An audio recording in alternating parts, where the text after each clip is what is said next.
Shabbat Tov. Tonight, we're going to have a lighter topic than on Thursday night, and I hope also to speak a little bit slower. Yeah, there we go. I got some feedback on that. So you can just put up your finger like that if we're going a little too fast. Tonight, the topic is Agadah. Simply put, Agadah refers to the topics in the Talmud that are non-halachic. That's the easiest way to describe it is everything that is non-halachic is Agadah. Agadah includes many different parts. And actually, the truth is the Agadic portions of the Talmud are much larger than the halachic portions. So Agadah, first and foremost, includes Midrash Agadah, the elaborations on the text of the Chumash and Tanakh, known as Midrash or Midrash Agadah. You find it in collections of Midrashim, like Midrash Rabbah, but it's also interspersed in the Talmud. You also have Agadic stories about the rabbis of the Talmud themselves, and that's what we're going to look at today. We're going to look at one such story. And then there's also stories about God and God's relationship to Am Yisrael. What kind of tefillin does God wear, and what does it say in his tefillin? And stories about God that are meant to convey a theological message. There's also morals and ways, suggestions about how to behave, proper behavior, and so on and so forth. It's a very wide literature, the Agadah. Tonight we're going to focus on one story about Rav Shimon BarJochai, one of the most famous Tanaim in the Gemara. We're going to look at the Agadah.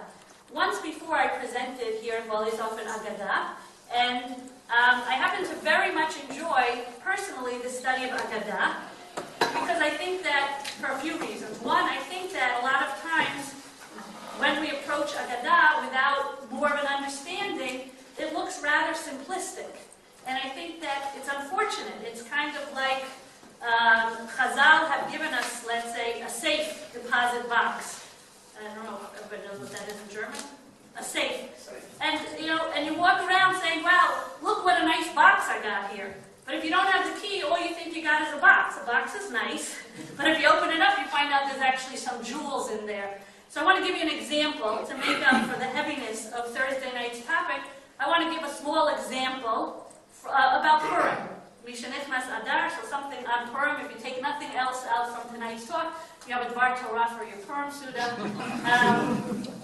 So in the Gemara it says, Esther min ha-Torah minayin. From where do we have a source about Esther in the Torah? And it quotes a pasuk in Sefer Dvarim, Vanochi haster aster panai, bayom hahu. Okay, there I think we understand, many people already understand that there's more depth to this link than just a wordplay. From where do we know that there's a hint of Esther in the Torah? We find a wordplay, haster astir. It sounds like the word Esther. But I think most of us understand that in that context, that there's a much deeper meaning in linking Esther to that pasuk. That pasuk refers to the fact that at certain times in history, God will hide his face. That pasuk actually has deep significance for the story of Purim and the Megillah, because the story is one that is hidden. First and foremost, God is hidden, and it's really the only story in Tanakh where we have no mention of God.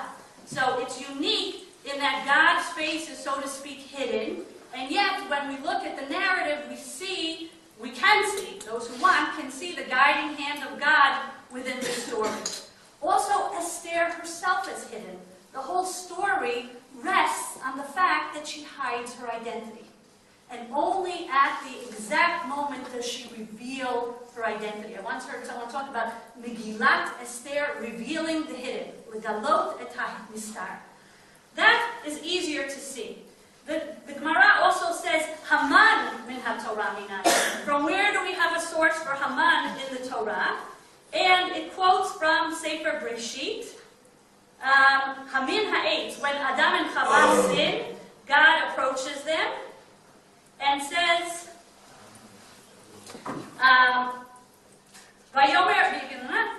Hamin ha'etz asher tziviticha lebilti achal mimenu achalta. Hamin ha'etz.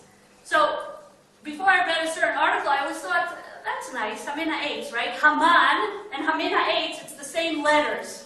That's cute. Is that it? That's the whole thing, that they found the 3 letters and they said Hamin ha'etz? Nice. And then I saw an article, which is very interesting. I suggest everybody to read. It's fascinating. In a book called Hadassah Esther, published by Herzog College, a series of essays by people associated with the Gush on Megillat Esther. And there it talks about some of the Perushim Hasidim to Megillat Esther. And in understanding this, it shows a very deep connection. It's not simply a word play, but rather in that story, first of all, how is it that Chava comes to sin? She sees that the tree looks tov, very nice. It's very desirable. So the first thing that grabs her is the appearance, tov la'inayim. And if we think about Eitz Hadat Tov Hara, before they sin, there are many different explanations about how did then they perceive good and evil, but some explanations explain that there was good and evil was the same in truth and falsehood.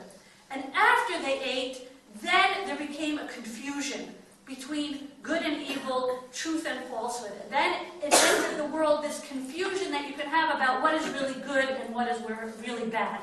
If we look at the Megillah is filled with the word tov. And what word goes together with tov oftentimes? Katov be'inecha. If it's pleasing in your eyes. If you look through Megillat Esther, it's filled over and over again. Im al hamelech tov, im tov be'inecha.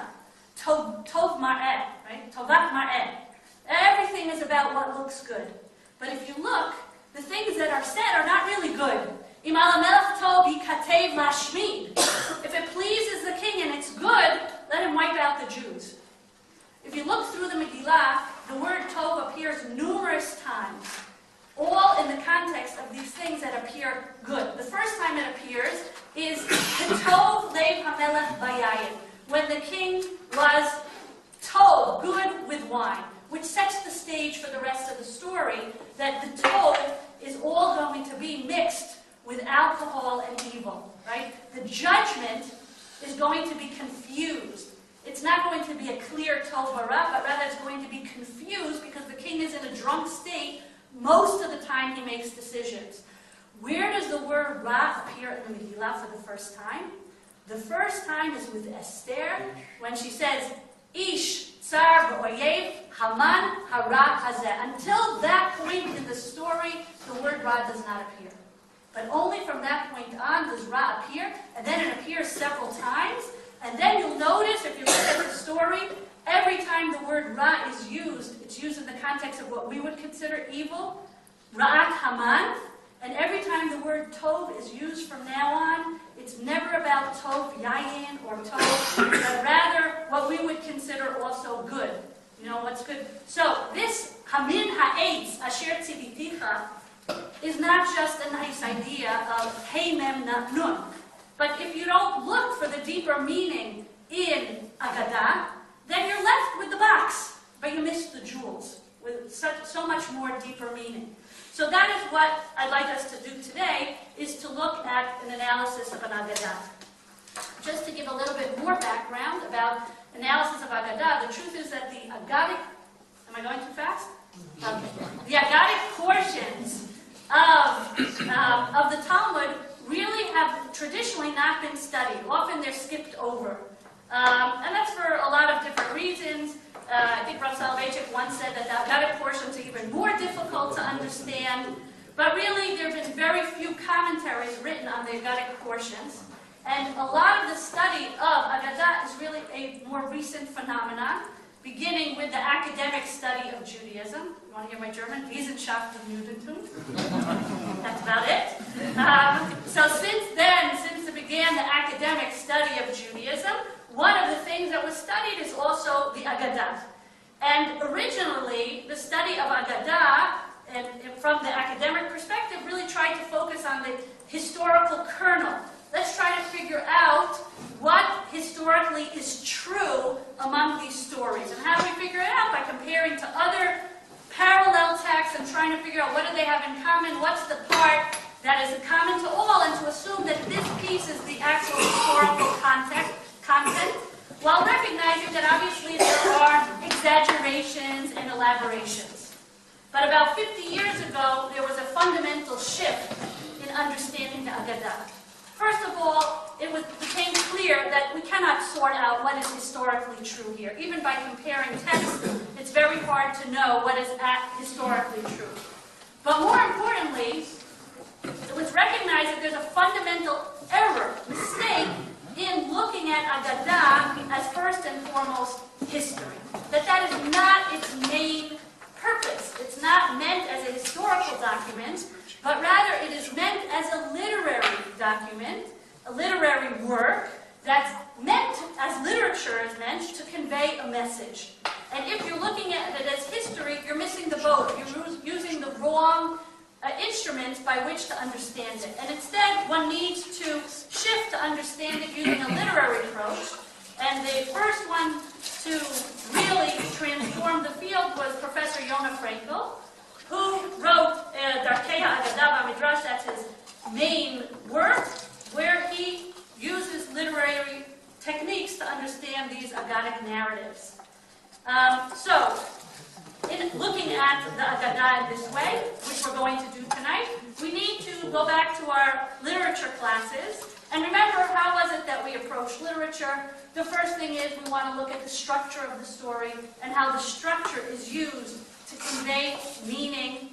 When we're looking at the structure, we're looking for words that appear at different times, the same word repeating itself. We're looking for themes and motifs. We're looking for irony. These, right, back to our literature class. So that's what we're going to look at today to try to understand what the story is trying to convey. And when we look at the stories in this way, we'll see it's not, first of all, there's different ways to interpret it, of course.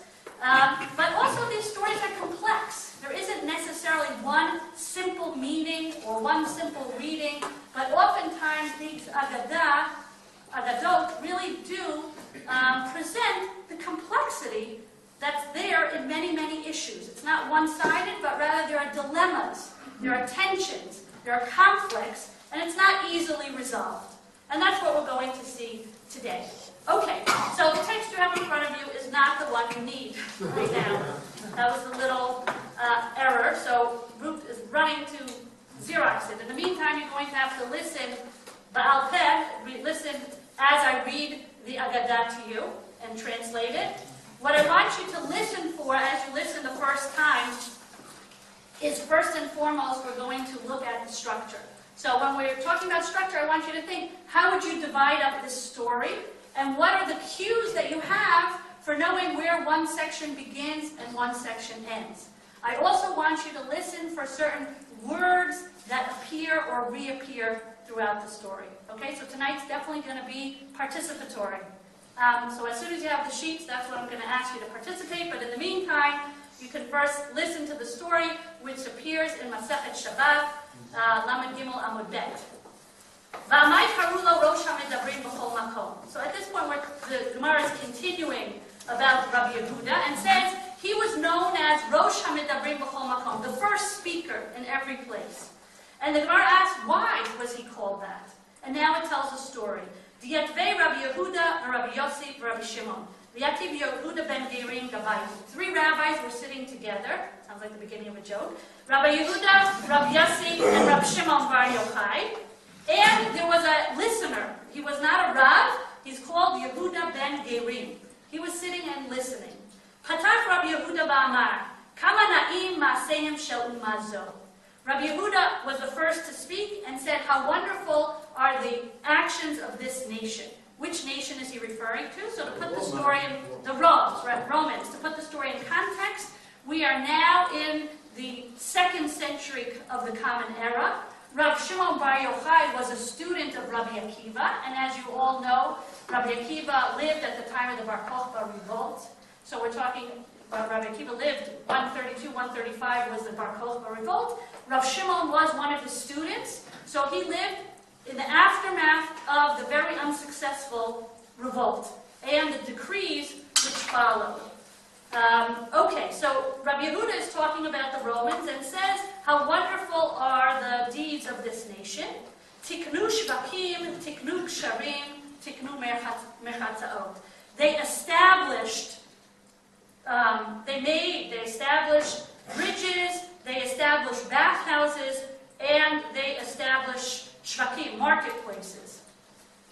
Rabbi Yossi shatat. Rabbi Yossi didn't say anything. Na'ana Rav Shimon BarJochai ba'amar. And Rav Shimon BarJochai responds and says, Kol ma shetiknu, lo tiknu ela letzorach atzman. Whatever they established, it was really for their own interests. Tiknu shvakim, they established marketplaces. You know why? Lo shiv bahen zonot, in order to have prostitutes.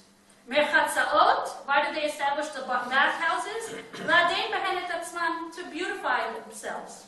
Ksharim, and why did they establish bridges? Litol mehen meches, to collect taxes from the people who pass over. Halach Yehuda ben Gerim v'siper divreihem. Rabbi Yehuda ben Gerim went and told what they said. Now it's not clear here if there was a motive, a negative motive, or he was just, you heard a conversation and you're passing it on and it goes from one to the other. It's not clear that he had bad intentions here, but he went and told what they said. V'nishma'u l'malchut, and the government heard about it. Amru, Yehuda she'ilah yit'alah. So the government, the Roman, the Caesar emperor said, Yehuda, who praised us, he will be raised up. Yossi sheshatak yiglel tzipori. Rabbi Yossi, who didn't say anything, he was going to go into exile to Tzipori, which is in Israel. Shimon shegina, Rav Shimon BarJochai, who spoke badly of us, yehareg, he will be killed. Azal, okay, now we switch to Aramaic. Azal hu brei tashu bei midrasha. So he and his son went to hide in the Beit Midrash. Kol yoma havamaiti luhu debeitu rifta v'kuza demaya ukrache. Every day his wife came and brought him a loaf of bread and a jug of water. Kitakif gzerata, when the decree became more strong, amar le librei, he said to his son, not my favorite expression, Nashin da'atan kala alehem. Dilna mitzarei la umadalim la. Okay, this is how I'm going to interpret it. Given that it's not just me, but given that this statement, I think, appears 3 times in the Talmud. We're not going to go into it. That's a different thing. But in this context, I think what it means is women are more susceptible to being pressured. Therefore, maybe they will torture her, and she will reveal where we are. Azlu tashu b'ma'arata. So they left the Beit Midrash to go hide in a cave. Itrachesh nisa ivra lehu charuva ve'ena demaya. And a miracle occurred, and a carob tree appeared, as well as a spring of water. So that's what they could sustain themselves from. V'habu mashalchu manayhu, v'habu yakve ad savarayhu b'chala. Okay, and they took their clothes off, and they would bury themselves in the sand up to their neck. And they would study all day. When they had to daven, they would put the clothes back on. And then after they finished davening, they would take the clothes off so that they wouldn't wear out, and they'd go back in to cover themselves with the sand. Itvu Tresar Shnei B'Marata. They spent 12 years in the cave. Ata Eliyahu came along.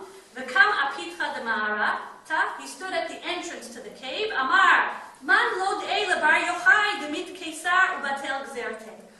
Eliyahu Hanavi, he's not called Hanavi, Eliyahu, that we know is Eliyahu Hanavi, he stands in front of the cave and he says, who will tell BarJochai that the Caesar died and the decree has been nullified? In other words, it's safe for him to come out. Nafku. So they left the cave. Chazu inche dekat karve v'zare. They saw a person who was plowing and planting. Amar, and they said, Menichin chaye olam v'oskin b'chaye sha'ah. They leave the eternal life and they're busy with the mundane world. Wherever he and his son looked, immediately was burned.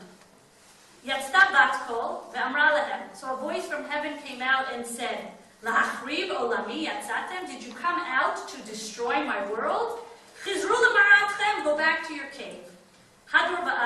So they went back to the cave. Itivu Tresar Yarche Shata. They sat in the cave for an additional 12 months. Amre, because it said, Mishpat Risha'im B'Gehinnom Shnei Masar Chodesh. Because there's a statement that the judgment of the wicked in hell is 12 months. Quite a strong statement. And then a voice from heaven came out and said, go out from the cave. Nafaku, they left. Now, Rabbi Eliezer, the son, wherever he destroyed, his father fixed. Amarlo, Rav Shimon BarJochai says to his son, B'ni, dai lo'olam ani v'ata. It is enough for the world, you and me. We're enough for the world. V'hadei panye demale shamta, chazu ahu saba, dahabanaki trei madame asa. Okay, so it was now Erev Shabbat, and they saw an old person running to get ready for Shabbat, and in his hand he had 2 hadassim. V'rahik bein hashmashot. And when was he running? Bein hashmashot, at twilight. Amrule hana lamelach. So they said to him, why do you need these 2 hadassim, these 2 myrtle branches? Amar lahu, he said to them, L'chvod Shabbat, it's in honor of Shabbat. V'tiske lach b'chad. So Rav Shimon says it should be enough to just have 1. Chad, so the man answers, Chad keneged zachor, v'chad keneged shamor. So the man answers, 1 is for zachor and 1 for shamor. Amar le livrei, he says to his son, Chazi kama chavivim mitzvot al Yisrael. Look how dear mitzvot are to Am Yisrael. Yasi Datayim, and he felt calm. Thank you. Okay. I'll give it 1 second. We'll switch over to this text because it's in Hebrew. Don't cheat by looking at how I broke it up. This one has my notes on it. Okay, so I'm not going to break it up exactly the same as I have on the sheet, so keep that in mind. Okay, so we are now up to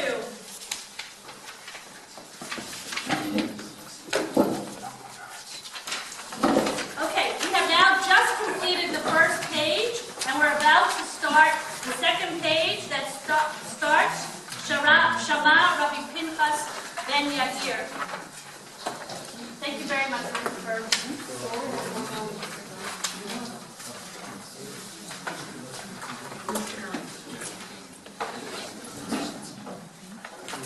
Okay, no.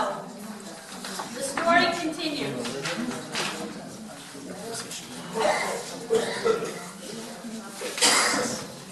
Rav Pinchas ben Yair was the son-in-law of Rav Shimon BarJochai, and he heard about that his father-in-law came back.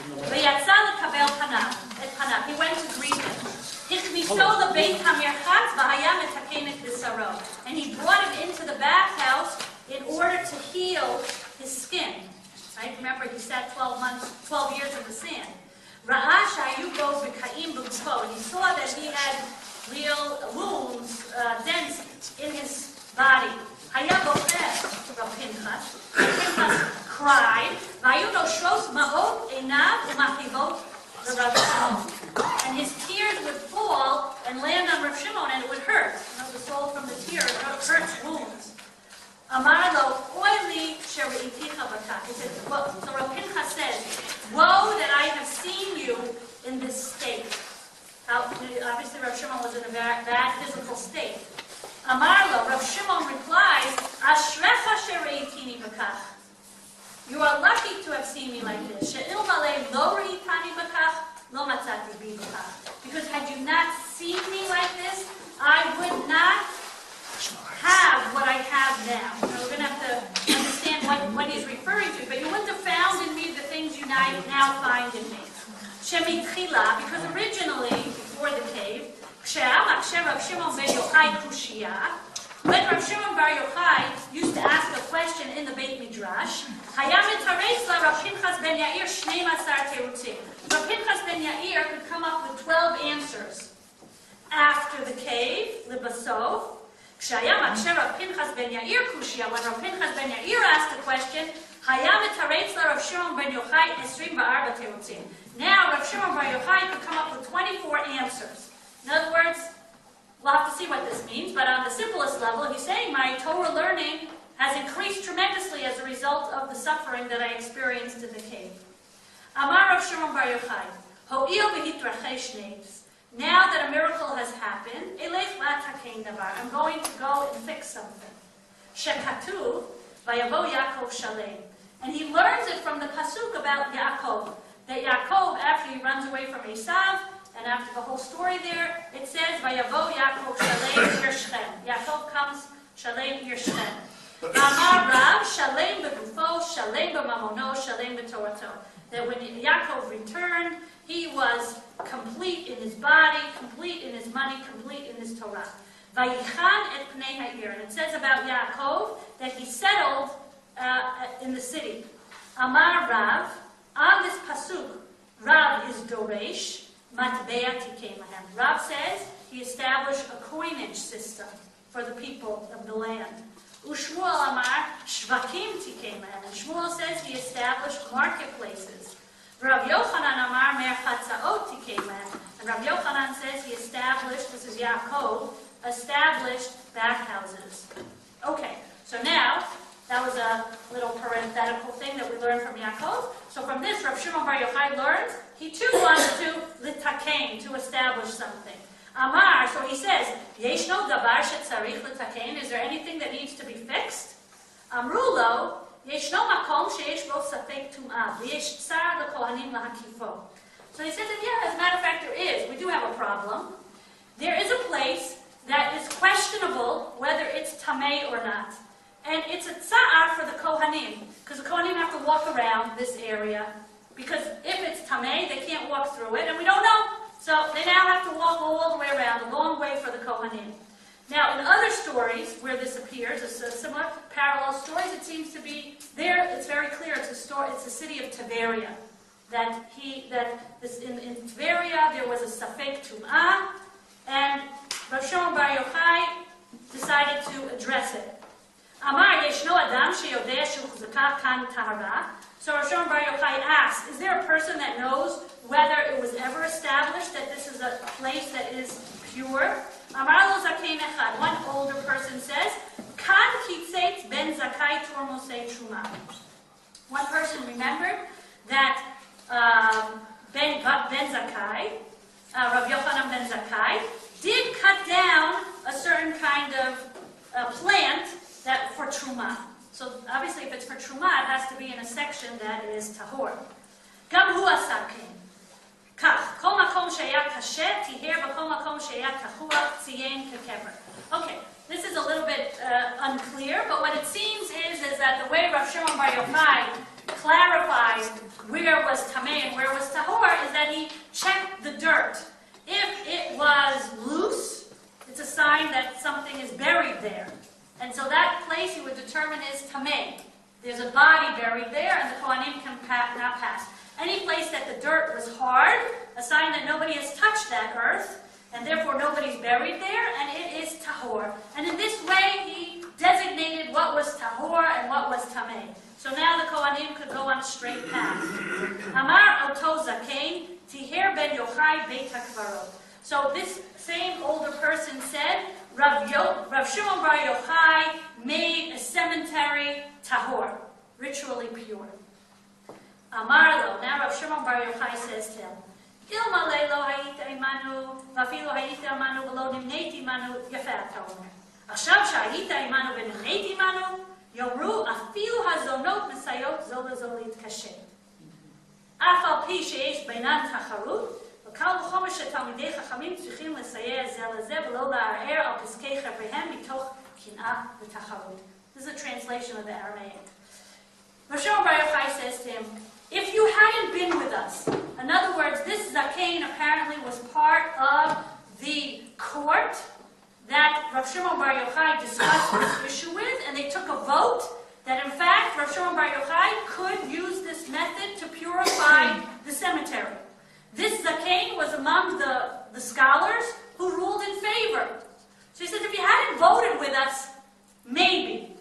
But you did vote with us. And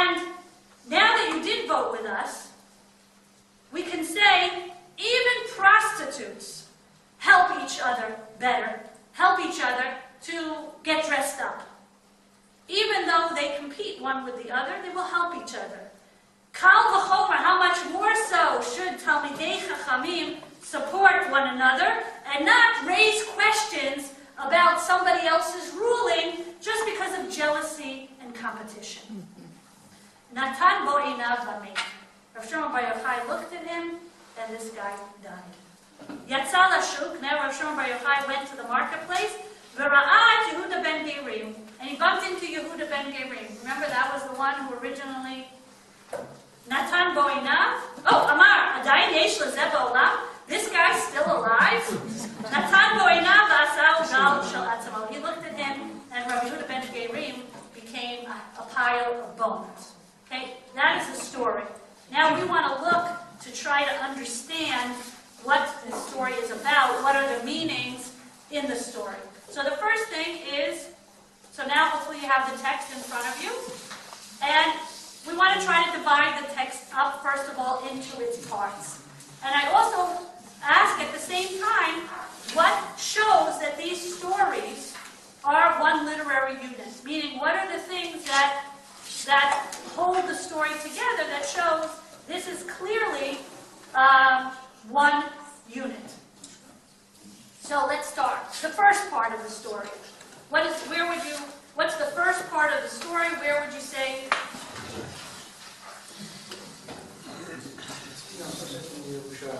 Okay, this is it. This is the first page. Okay? Is the text completely original or cooked it a little bit? No, it's not cooked. It is translated into the Hebrew. Yes, but because אפילו הזונות נסגות, אני חושב שהטקסט זונות מקשות זו את זו, תמיד חכמים לא שכן ולא. Right, that is, right? Don't you change a little bit? זו להתקשט, אף על פי שיש בהן תחרות is okay. I mean, it's certain things are put in for explanation. Okay, so where would you divide up the text?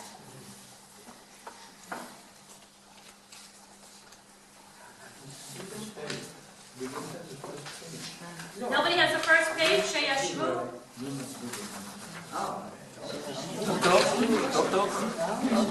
This one, Shabbat. Does anybody have that? Some people have it and some people don't. Raise your hand if you have it, just so I'll have a sense of how many people have this first page. Is it more or less every two? It's like the two of you. Are you sharing? Could you share and then pass it on to them? Yeah, one. You're sharing. Okay. So if you can look on with somebody. Okay, so first part of the story. Let's go back. Remember, the story begins that the Talmidei Chachamim are talking about the Romans. So, where would you... Going to have participation or am I going to do it? It's not evident. I would do first part, second part. Oh, okay. Well, we can break it up even smaller than that. Yes? What was your question? The question is, how would you divide up the story into its parts? Well, you have the introduction. You have the introduction, which is what? Which is when they talk and feel Rabbi Yehuda ben Gerim. Okay, so part one is the discussion. Yeah. These three rabbis are talking about the Romans and what they think about the Romans' deeds. And they have three different opinions. And then there's Rabbi Yehuda ben Gerim who goes and tells, and it gets to the Malchut. And the Malchut says, this is going to be their punishments or their rewards. Part one. What's part two?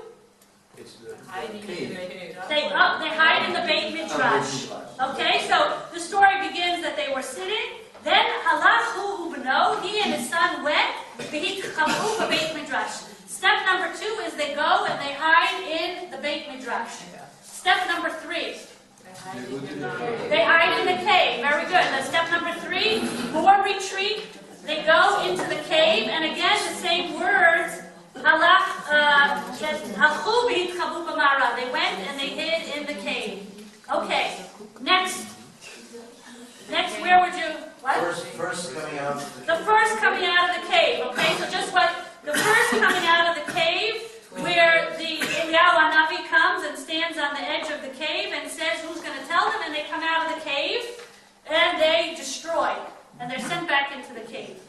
Then we have the second coming out of the cave. So we had 2 hidings, and we have 2 coming out. The second coming out more successful than the first coming out, where they see this man who is preparing for Shabbat, and they have a dialogue with him. And we also hear that wherever Rabbi Eliezer destroys, his father fixes it. So that's the next part. Okay. Now it's a little bit less clear how one breaks it up, but let's think about how we would then break it up.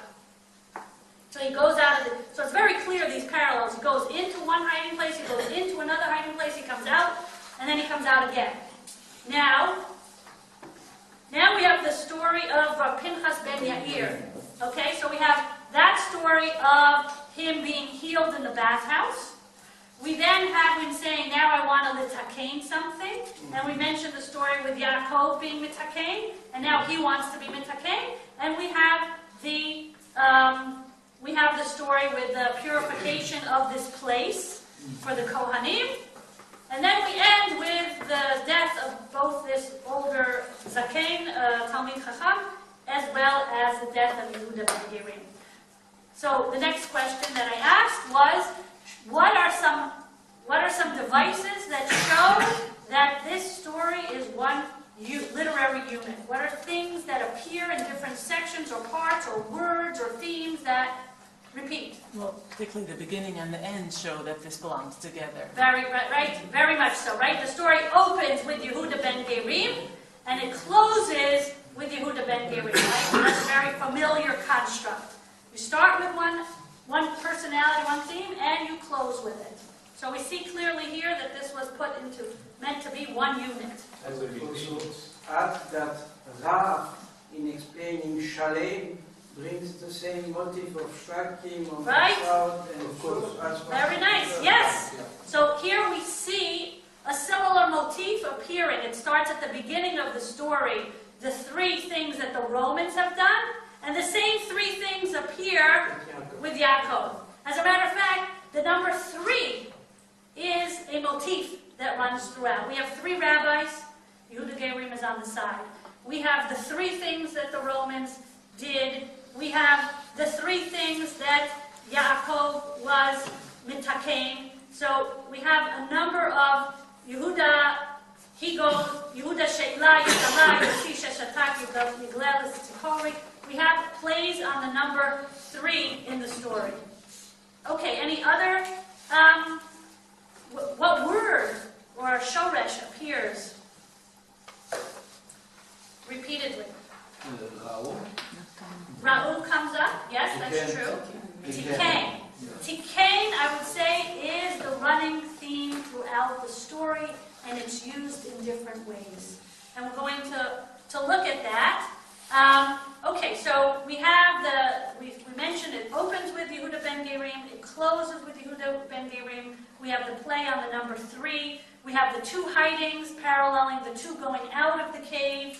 And we also have him with his son, and then we have him with his son-in-law. And we'll see that these kind of parallel each other, what his relationship is with his son and how their attitude, and the shift over with his son-in-law. But in fact, the word takain, shoresh, taf, kuf, nun, appears 11 times throughout the story, and as such, it gives us a hint as to the theme of the story, which is takana.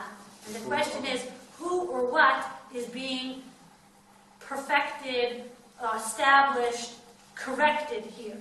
And really, if we look at this story, I would say that the story centers around Rav Shimon bar Yochai. There's a story about a transformation, an evolution that Rav Shimon bar Yochai goes through. Now, the first sheet that you got, before we found out the other sheet was missing, take out that sheet. Yeah, that one. Yeah, so on the top is the Yerushalmi. I don't think we're going to have time to look at it tonight, because I want to really focus on this story, but if we do, we will. But when you get home, and you want to study more. So it's interesting to look at a parallel version of the story in the Yerushalmi, which has some of the same ideas, like Rav Shimon BarJochai hiding in the cave, like the discussion. It actually doesn't start with the discussion of the three rabbis. But you'll see here a similar kind of story, and yet when you read it in its other version, it becomes easier to see what the focus of the story in the Bavli is, because there are some very key differences. But what I want you to look at this point is Gemara Brachot on the bottom, another source we have about Rav Shimon BarJochai that can help us in understanding this story and understanding a bit of the personality of Rav Shimon BarJochai. Lo yamush sefer Torah hazeh mipicha. Yachol dvarim tamud lomar tanu Rabbanan. Okay. Mipicha. I'm not sure what that is. Lo yamush sefer Torah mipicha. I'm not sure if that's a continuation. In any case, tanu Rabbanan ve'asafta deganecha. So the rabbis teach on the pasuk ve'asafta deganecha. Ma Talmud lomar. The fish. Let's see. שנאמר ככתבן, תלמוד לומר ואספת תגניך, הנהג בהן מנהג דרך ארץ, דברי רבי שמואל. רב שמעון בר יוחאי אומר, אפשר אדם חורש בשעת חרישה וזורע בשעת זריעה וקוצר בשעת קצירה, ודש בשעת תישה וזורע בשעת הרוח, תורה מה תהיה עליה, אלא בזמן שישראל עושים רצונו של מקום מלאכתה נעשית, ועמדו זרים וראו צונם וגומר. ובזמן שאין ישראל רוצים רצונו של המקום, על ידי אחרים, שנאמר ואספת דגניך. אוקיי. ולא עוד, אלא שמלאכת אחרים, מקום מלאכתה נעשית על ידי עצמן, שנאמר ועבדת את מלאכת וגומר. אמר אביי, הרבה עסוק רבי שמואל, נעשית על ידן, שנאמר ועלתה בידן. This source, I'm sorry, I copied and this got mixed up as I'm reading it. This is not, the words are, sometimes when you cut and paste. Okay, so let me paraphrase, because I see it. There is a machloka between Rabbi Shmuel and Rav Shimon BarJochai. Rabbi Shmuel has the position that one studies Torah and one also works for their livelihood. Rav Shimon BarJochai says if one is going to spend all their time working the field, what's going to be with Torah? Rather, when Israel does Ritzono Shel Makom, they can study Torah and the work will be done by somebody else. And then what's interesting is that Abaye comes along and says many did like Rabbi Shmuel and it went well for them. In other words, many people combined Torah study with work and it went well. And many others tried like Rav Shimon BarJochai and it did not work out. That's the last word in that Gemara, which I hear is misquoted here. I mean, the words are mixed up. So, Rav Shimon BarJochai here you see as one of the most radical of the Tanaim on the position of only Torah. Only Torah and not being involved in this world. So you see that echoed also here in this story, which on the one level is dealing with that issue as well. It's not the only issue that's being dealt with here, but also the issue of Torah, or Torah, if you want to say, im derech eretz. Okay, so now we're going to go through the story to try to understand piece by piece. So we're starting over at the beginning. As you see in this text, it doesn't quote Rosh HaMidabrim B'chol Makom as the story begins. So we start with, again, back at the beginning, these three rabbis sat, and Rabbi Yehuda ben Gerim was sitting with them. Okay, so first of all, we're starting with how do you look at the act of Rome.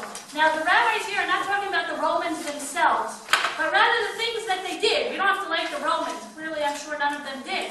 But we're talking about, even if you don't like these people, can you appreciate something about what they did?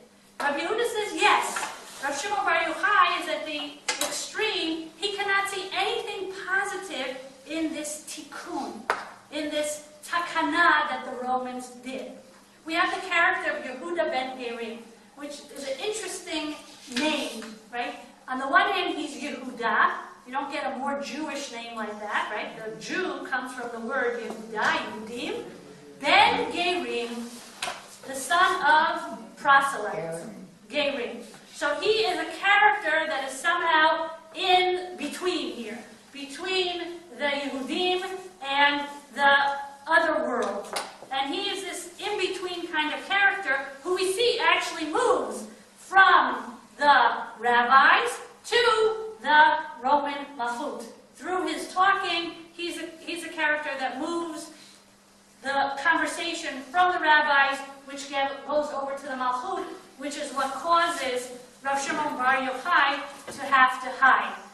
At the same time, when we look at Rav Shimon Bar Yochai's position, essentially what he says is all this practical, mundane, secular takanot are not worthwhile. As a matter of fact, they lead to either hedonism, they're really just for physical pleasure, and immorality. I mean, all of these have in common that it's somehow a physical pleasure.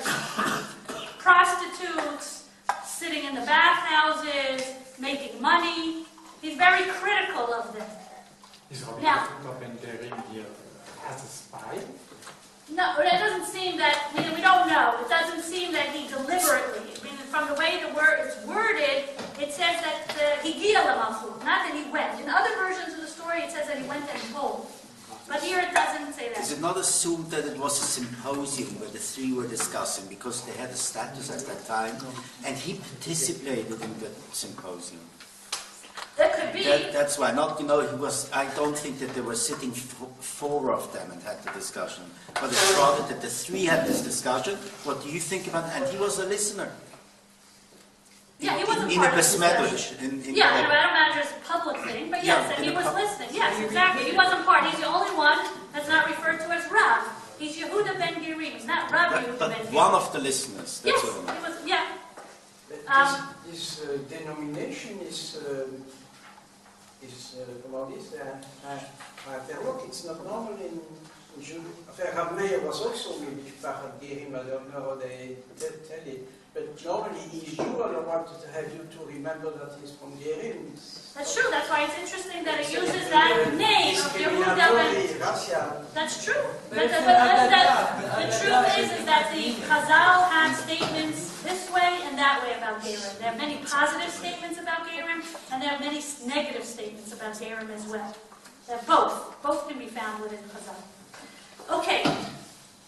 Now, as a result of Yehuda ben Gerim going and talking about it, the result is that Rav Shimon Bar Yochai has to hide in the Beit Midrash. But on another level, the reason why Rav Shimon Bar Yochai goes to hide in the Beit Midrash is a very natural, logical conclusion from his worldview.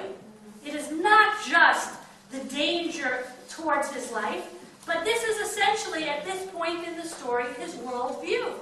These mundane things in this world, these secular things, are not of value. What is valuable? Torah. So the place for Rav Shimon Bar Yochai is the Beit Midrash, not the world outside. And he goes to hide within the Beit Midrash. And there we also see that now the pool of people with whom he comes in contact is now limited. Right? Outside, you have contact with the broader world. Inside the Beit Midrash, it's very narrow. You have contact with other Talmidei Chachamim. And who else? His wife. His wife is the one who comes to bring him food every day, but very simple food. Food is bread and water. Pak b'melach tochal. Right? This is the way of Torah. You need bread and salt. Bread and water. A very simple level of existence. Now it says that when the decree got worse, he felt that there's a danger here because maybe his wife will be tortured and revealed, so he now goes to hide in the cave. But again, we see here a further removal of Rav Shimon Bar Yochai from this world. If in the Beit Midrash he limited his contacts to other Talmidei Chachamim and to his wife, Now he is in the cave alone, only with his son. Now I want to open it up to you, to the cave, and tell me some of what you make of what the meaning of is in the cave. Just to remind you that in the cave, first of all, it says that there was a miraculous carob tree and water, and they would take their clothes off and bury themselves in the sand, and they'd study Torah that way, and they would only get up, put on their clothes in order to daven, and then they'd take it off again and go into the sand so that the clothes don't wear out. What happened to the wife? We don't know. We don't know, because she's not the focus of the story. No, but but there's something that is not written, it's important, is that when he comes back to normal life, he doesn't find his wife anymore. That's interesting. It doesn't talk about his wife. Yes, that's interesting. So, Okay, there's so something hidden there. we'll leave that for meaning. We'll have to think what it means that they left this. In other words, the story's not really interested in telling you about his wife, but what it includes and what it doesn't include is meant for us to think about. It's true. That's a good point that you're making, that his wife doesn't appear again, even after he leaves the cave. So what do you make about the cave? What is strange for me is on one side you have miraculous, the tree and the source. On the other side, they are afraid that His clothes will wear out. I don't think there was such a miracle. That's right, that's interesting. Okay, yeah, that is interesting, that there's no miracle connected to the clothes. But he is miraculously sustained. So we go from the first level, when he's out in the world, we don't really hear about it when he eats. You can imagine, he eats what everybody else eats. We go to the next level, where he removes himself, step one, from the world to the world of Beit Midrash, and we also see a limitation in what he eats for food. It becomes much more simple. Once he goes to the cave, he's no longer in the realm of the mundane world. Instead, his food is miraculous. It's not manna from heaven, but close to that. It's a miraculous carob tree and water. Yes? This brings me to mind that in the desert, Right, that's right. And he was saying that there must be something hidden here, because the carob tree and the mine was also there in the desert. right. So carob is one step below manna, obviously, and something must have been even below that they didn't have the possibility that their clothes would not wear out. Okay, so what I want to know much about the clothes and the miracle of the clothes, but about the fact that they are buried in the sand. Yes. What does the association of them being buried in the sand until here? Death. He's burying himself. Right. Death. Death of what? What death? The body. The body. The body. In this imagery that he is buried in the sand up till here is essentially that he has literally buried his body. And His because physical, of this, he didn't need family, so he left his family, his wife, and that's true. We see on all different levels in the cave, he is moving towards an otherworldly experience, one that is attempting to separate not just from the mundane world, but from the physical world completely. And we see that in numerous ways. Number one, his food. I would say there are two very physical aspects of our being as human beings. Food is one of the ones that we think of as highly physical, and intimate relations. And he has neither. Food he now gets from a miraculous source. Intimate relations he doesn't have. There's only one other person who he talks to, and that is his son. And basically, I would say the role of the son in the story is a chavruta. You don't want to go to learn Torah for 12 years without a chavruta, right? So he has a chavruta, but other than that, he has no human contact. He does not eat normal human food. He does not have relations with his wife, and he does not even have a body. His body is buried in the sand.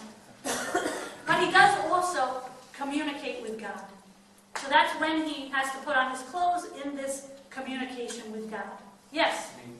For me, it doesn't seem like it's a womb. I mean, it's like born again. he has no food, there's exactly the space. You're in there, you by yourself, you need to take the rush, you learn the whole time. Take a similar, maybe it's then like falling out after that. Okay, that's an interesting Not perspective. only to stand there. Can you repeat? Yeah, I don't know your name. Wrong. Ron is saying that his association to it is more like a birthing experience. That when you're in a birth experience, you're enclosed, you don't have normal food, but rather you're living off of miraculous food, so to speak, from the womb, from the mother. And that this is somehow a rebirth of Rav Shimon Bar Yochai, or meant to be, perhaps, a rebirth. One can see it. So we'll think about that. That's a very interesting perspective. Okay, but we see clearly that the emphasis on the clothes is not to talk about the lack of miracle with the clothes, but rather to talk about why he was burying himself in the sand, like a technical reason. He didn't want to wear out his clothes, but essentially he has buried the physical part of himself to the degree that a human being can. You got to keep your head above the sand to live, but as much as you can, there is no body there anymore, so to speak. Okay, the story continues, and this part of the story actually was introduced with Hitrachesh Nes. A miracle happened, and he had this charuv in mind. We're going to encounter this term again a little bit later of a miracle occurring. What? It reminds of Yonah Hanavi with the Kikayon. Okay. Okay, so continuing along. Yashvu Shtei Masrei Shana B'Mara. They were 12 years in the cave. Now, who comes to release them? Eliyahu. Eliyahu comes to the edge, to the mouth of the cave, and says, "Who is going to tell BarJochai that the Caesar has died and the decree has been canceled?" Now, it's interesting, the image of Eliyahu coming. Eliyahu appears in a number of stories when they want to kind of find out what was going on with God. Eliyahu is a character who's kind of between heaven and earth. So we have a number of images in the story, or characters that are between two things, right? We mentioned Yehuda ben Gerim, between these two worlds. We have Eliyahu who's between heaven and earth. He's otherworldly. And the truth, I read, someone wrote an article on parallels between Eliyahu and Rav Shimon Bar Yochai. Just to briefly mention, remember, Eliyahu Hanavi runs away to the Midbar, right? He's kind of an extremist, a kanai, and he runs away to the Midbar to escape, to be away from his people, and he has a dialogue with God, which eventually sends him back to the people. So there's a lot of similarity between the character of Eliyahu Hanavi and Rav Shimon Bar Yochai. You can find the article on the internet. If you Google it, everything you can find today there. You'll even find this talk there in a few months. So Eliyahu stands on the edge of the Ma'ara. What's interesting is at this point, Rav Shimon Bar Yochai is so removed that even Eliyahu Hanavi does not speak directly to him. Rather, Eliyahu Hanavi stands at the edge of the cave and says, "Who will tell Bar Yochai?" Right? There isn't even a direct communication there. Interestingly enough, he does not refer to it as Rav Shimon Bar Yochai, not as Rabbi. He doesn't use that title, which is interesting to think about, but rather Bar Yochai. Who will tell Bar Yochai that he can come out? Now they come out. This is the first exit from the cave, and they see people who are Chorshim v'Zorim, who are plowing and planting. Exactly what we saw quoted by Rav Shimon Bar Yochai in Brachot. Right? He says, how can people work the land? What's going to be on Torah? So he and his son see these people working, and what we see here at this point is Rav Shimon Bar Yochai not only has his philosophy for himself, but at this point, Rav Shimon Bar Yochai thinks, and his son think, the whole world have to live up to this standard, and that's not possible. So everywhere they look, they destroy. Wherever they gave their eyes, miyad nisraf. And a bat kol, a voice from heaven comes out and says, Achriv olami yatzatem. Now remember, what did we say was the word, the thematic word? Tikain. And what do we have here? The very opposite, l'achriv. Okay? The story is supposed to be about tikkun, about establishing, about correcting, about fixing, about bettering, about transformation, not about destruction. So, you want to destroy my world, go back to the cave. Here, it's very hard to read this not as a criticism, right? I don't think there's too many ways to read that this is clearly a criticism of Rav Shimon Bar Yochai. And they go back to the cave and they sit for 12 months. And again, we hear another critical statement. Why are they in the cave for 12 months? Because that's how long the wicked are judged in hell. So that's clearly a critical statement. Now, why the 12 months?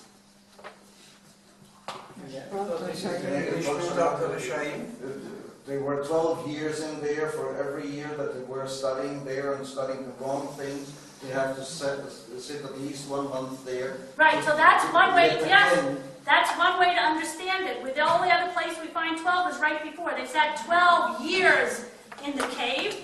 There was something they were meant to get out of this. And now, when they come out without what they were supposed to get out of it, so taking what Ron is that said? Right? Perhaps this was supposed to be a rebirth, but this does not seem to be what came out. They have to go back for 12 months, which seems to be 1 month for every year to correct it. And now there is a second coming out. This time, it's not who will tell him that there is no worry, there's no decree against him, but Se'umi Maratchem, get out of the cave. Come out, back to the world, leave the cave. Not just physically leave the cave, but leave this idea of the cave. Now, Rav Shimon Bar Yochai comes out, and we see the beginning of a transformation. So now they come out, Yatzu. Wherever Rav Elazar, his son, destroys, Rav Shimon Bar Yochai repairs, merapeh, he heals. So now we have a juxtaposition where Rabbi Eliezer is juxtaposed to Rav Shimon Bar Yochai. Rabbi Eliezer still maintains the position, Rabbi Elazar, he still retains the position that he had earlier. He is not undergoing a transformation.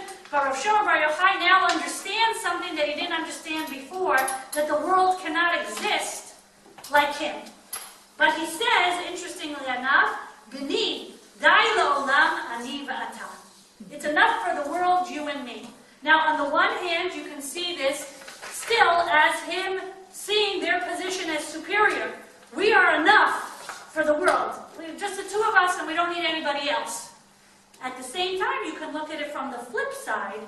It's enough to have two like us. Everybody doesn't have to be like us. Two is enough.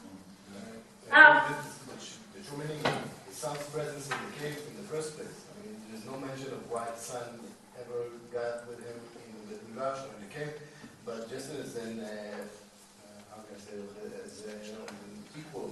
It's one part, so it can be in another place later on. Right, so you're saying that from a literary perspective, he's kind of being used here, because we don't understand why the son would have to run away. He wasn't in danger. But he's kind of being used here as someone to then juxtapose. First they were the same, and now you can kind of see the transformation of Rav Shimon Bar Yochai opposed by seeing what his son did not change. In other words, Rabbi Shimon understood why he was 12 months later more. Yes. The other one did not yet understand. Yes. Yes. And now we come to an interesting story. So, Bifnot Hayom Shel Erev Shabbat. It's Erev Shabbat, and they see this Zakein who's running, and he's holding two Hadassim, and it's Bein Hashmashot. Why is it Bein Hashmashot? Why Bein Hashmashot? What's Bein Hashmashot in Halakha? The time between day and night. Well, yes, it's a twilight. Bein Hashmashot is a... Shabbat has not yet What? begun, and the day has already finished. Yes, what were you going to say? It's not day and it's not night. It's in Right? But if it's before Shabbat, what do we have? Right? This is a period that's a safek. Of does it belong to the day or does it belong to the night? If it belongs to the day, it's Chol. And if it belongs to the night, it's Shabbat, it's Kodesh. It's an in-between period. Remember I mentioned these in-between characters. The Yudah ben Gerim, between the two worlds. Eliyahu, between heaven and earth. And now we have Bein Hashmashot. The time between Chol and Kodesh.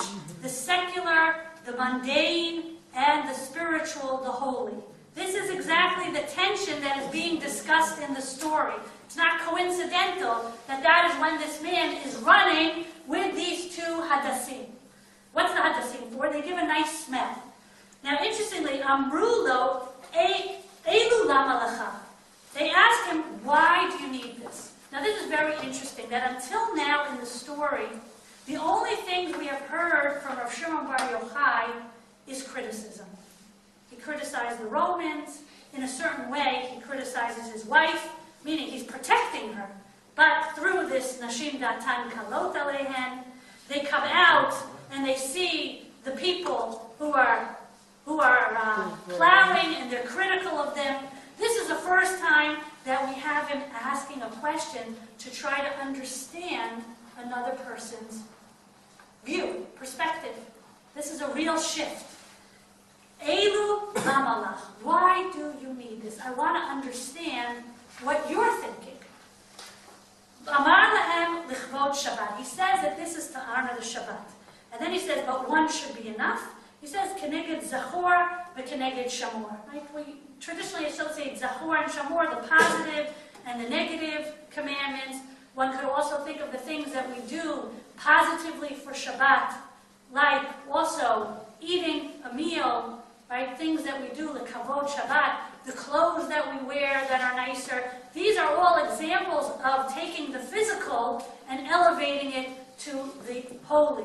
So this man also has these hadassim that he takes for a good smell on Shabbat. What he is kind of representing here is the notion of taking the mundane, the physical, the whole, and using it for Kodesh. That too is a possibility in this world. It doesn't all need to be the spiritual without the physical.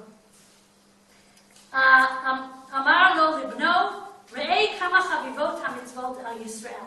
So Rav Shimon Bar Yochai says, look how dear mitzvot are to Am Yisrael. Now he's broadened it, not just to Limud Torah, but now to mitzvot in general. And this is the first positive statement he's made. Kama chavivot ha-mitzvot al Yisrael. He's complimenting, whereas before he was destroying. Now not only is he not destroying, he is complimenting. Look how dear mitzvot are to Am Yisrael. Okay, now we come to the next page. We see a further stage. Where does Rav Shimon Bar Yochai go? He goes to the bathhouse, the very place that he criticized at the beginning of the story. Bathhouses are just for pure pleasure. And here, where does his body undergo a transformation? In the bathhouse with now not his son, but Rav Pinchas ben Yair, his son-in-law. So the son exits the stage, and in comes Rav Pinchas ben Yair, who goes to greet him. And he is the one who brings him now into the bathhouse, into the world of the physical. And mitakein his basar. He heals the physical. Now, interestingly here, Rav Pinchas cries, and it hurts Rav Shimon Bar Yochai. One explanation I saw in a book by Jeffrey Rubenstein on the analysis of 6 Agadot, he explains that Rav Pinchas, what you see here is kind of Rav Shimon Bar Yochai has been removed from the world of human relations. And here is the first person that is showing compassion, closeness to Rav Shimon Bar Yochai in the form of his tears, and that this is painful. This closeness, this compassion for a person who has been removed from human relations for 12, 13 years is difficult at first for Rav Shimon Bar Yochai. This is part of the process of him returning to the outside world. And Rav Pinchas ben Yair says, woe that I saw you like this. And Rav Shimon Bar Yochai says, it's good that you saw me this way. Now here, what do you make of this idea that he says, if you hadn't seen me like this, in this physical state, you would not find in me the things that you find. And then it says, because at the beginning, Rav Shimon Bar Yochai would ask a question, and Rav Pinchas ben Yair would give 12 answers. Now, Rav Shimon Bar Yochai asks, when Rav Pinchas ben Yair asks a question, Rav Shimon Bar Yochai gives 24 answers. What do you make of this? What are the different ways of understanding? Good that you saw me this way, because if you didn't see me this way, you wouldn't have found in me what you find. And then the example of the learning. What do you think about that? First of all, it's seems that this is the only place where Rabbi Pinchas ben Yair is considered as his son-in-law. But the character of Rabbi Pinchas ben Yair is also a big extremist, very ידוע, חמור של רב פנחס בן יאיר, he is about the same tendency as his father-in-law. And apparently, according to the Agada, before the story, he was even more Talmid Chacham than his father-in-law. And now, after this experience, the situation seems to have reversed. Right. So what would that be saying, if that's the case, that the situation reversed? That because of his removing from the world, he had the physical effects and also the intellectual. So one way of understanding this, and this is where I talk about these stories having complexity, is that while the story seems to be critical on the one hand of Rav Shimon Bar Yochai removing himself from the world, it recognizes at the same time that he did gain tremendous Torah knowledge, that one cannot take that away, that it is true that through this removal from the external mundane world, he was able to raise himself up in the study of Torah to reach a level that he did not have before. And that is certainly, I would say, the most obvious way to read this. The Rav Shimon Bar Yochai says, it's good that you see me this way, because this suffering, this physical suffering, this removal from the world, nevertheless brought to great Torah study, and in fact, the story attests to the fact that Rav Shimon Bar Yochai was a greater Talmid Chacham. It doesn't take it away from him, but rather recognizes that, yes, this is the complexity, because removing yourself and devoting yourself just to the study of Torah did make him a much greater Talmid Chacham. Well, I want to suggest that one could read it, perhaps, that Rav Shimon Bar Yochai is saying something about his transformation. Good that you see me this way because I'm different. If I had not gone through this, I would not be the same way. What about the example of the study of Torah? I want to put the emphasis perhaps on the maksheh and the mitaretz. Not as much on how many answers they have, but in the beginning, Rav Shimon Bar Yochai was one who maksheh, who raised problems, who raised questions. And he went from being the one to raise questions to be the one who proposes answers. And that there's a difference between one who proposes questions and one who can give answers. Something along the lines of tikkun. Okay, it's the same. The maksheh is always lower than the Okay, so that's yeah? Yes? Okay, now we come to the next section. Amar Rav Shimon Bar Yochai Yoil v'nitrachesh neis elech v'atakein davar. Rav Shimon Bar Yochai says, since a miracle occurred, I'm going to the takein, to correct something, to establish something. The question is, what miracle occurred? Right? So, one could say that his body was healed. That seems to be the most immediate, is that his body was healed, and because the pasuk then says, Vayavo Yaakov Shalem, Shalem Begufo. Now that a miracle occurred, that he was healed in his body. So we come now to the story with Yaakov, or the parallel. And if you think about it, there are a number of parallels in bringing this pasuk. I don't think it's random that they bring the pasuk about Yaakov coming Shalem to Shechem. Because if you think about it, where was Yaakov coming from? He was running away from Esav. He went through the tribulations in the house of Lavan, and now he was returning after that to Eretz Yisrael. Rav Shimon Bar Yochai also was running away. Who are Esav in Chazal? Who did they?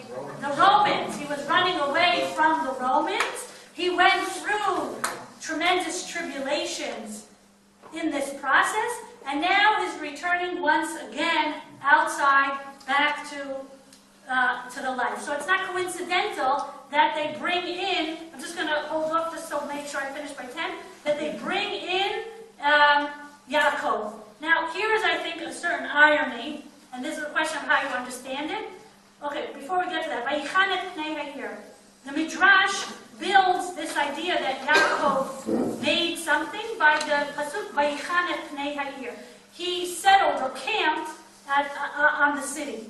And they make a play because this expression Vayichan et is unique here in the Tanakh. And And so they make a play, Vayichan, a play on the word not lachno, to camp, but chanam, to deal kindly with, to do some goodness for. So Yaakov did some goodness, and ironically, what did he do? Basically the same thing as the Romans. So I think certainly one way of looking at the fact that the author puts this in is suggesting that certainly these things can also be seen in a positive light. These are the things that Yaakov was mitaken. We come to the story that Rav Shimon Bar Yochai wants to do a tikkun. What tikkun does he do? It's not like Yaakov, who does these mundane. The Romans have already done that. He does something, again, I would say, in the theme of the twilight. It's between Kodesh and Chol. On the one hand, it's Kodesh. We're talking about establishing what is Tahor versus what is Tameh. It's certainly within the realm of Halakha. It's certainly within the realm of the Kodesh. And who's it going to help? It's going to help the Kohanim. At the same time, there's also something very mundane about it. Very human. What is it about? It's so that the Kohanim don't have to go all the way around. The Kohanim can go all the way around. It's not a big deal. Right? It's a little bit longer. They're making a shortcut. Right? It's a very human, practical consideration that he is doing here in his tikkun. So both from the realm of the Kodesh, but also recognizing our existence as mundane human beings who also prefer a shortcut to having to go all the way around. Interestingly enough, also in this story, when this Zakein comes to criticize, what does Rav Shimon Bar Yochai do? This is not coincidental. We start the story with the zonot, the prostitutes, and here we have such a transformation that Rav Shimon Bar Yochai says there's a lesson for Talmidei Chachamim to learn even from prostitutes. The prostitutes, although they compete with one another, they also know how to help each other get dressed. Meaning you don't have a more physical, hedonistic profession, so to speak, than prostitution. And the idea that they help each other get dressed up to seduce. And yet, at the end of the story, Rav Shimon Bar Yochai has a positive word to say even about the prostitutes. That Talmidei Chachamim can learn that to support one another and not to attack one another out of jealousy. Now the story ends with 2 deaths and 2 destructions. And I'll leave it open to you what you make of it. Meaning, what does it say about the transformation of Rav Shimon Bar Yochai? Certainly as a closing to the story, we close the story with Yehuda ben Girim causing problems and him being killed. But what we see at the end is the Rav Shimon Bar Yochai does destroy, he does kill these 2 individuals. Through what? Through the power of his Torah. In Chazal, it is only through your power of Torah that you have the capacity to kill somebody. And we find it in a number of different stories, that power also can be used to destroy. But the 2 people he kills are 2 people in the story who themselves were destructive, right? One is this Zakei, this Talmid Chacham, who basically, for no reason at all, challenges Rav Shimon Bar Yochai after he agreed that Rav Shimon Bar Yochai could purify the cemetery. He challenges and basically makes fun and says Rav Shimon Bar Yochai purified a cemetery, something that's impossible to do. And he also kills Yehuda ben Girim, who knowingly or unknowingly endangered him and this other Talmid Chacham. So in summarizing, I would say the central story is about the character of Rav Shimon Bar Yochai and is a story of transformation. He starts off from a position which is extreme, which is one that doesn't see value in the mundane world, but wants to move almost to a completely spiritual existence for himself and for everyone, to moving towards a position of recognizing, and the text does recognize and give respect to him, removing himself in the sense that he gained from that tremendous knowledge of Torah. He and his son have achieved a spiritual height, but it's not for everyone, it's not for the whole world. It cannot be imposed on the whole world, and he comes to a position of tolerating the need for other people to be connected to the mundane world as well as the spiritual, together with himself recognizing the value in the mundane world. That ends the formal presentation. We can ask questions. Not too fast.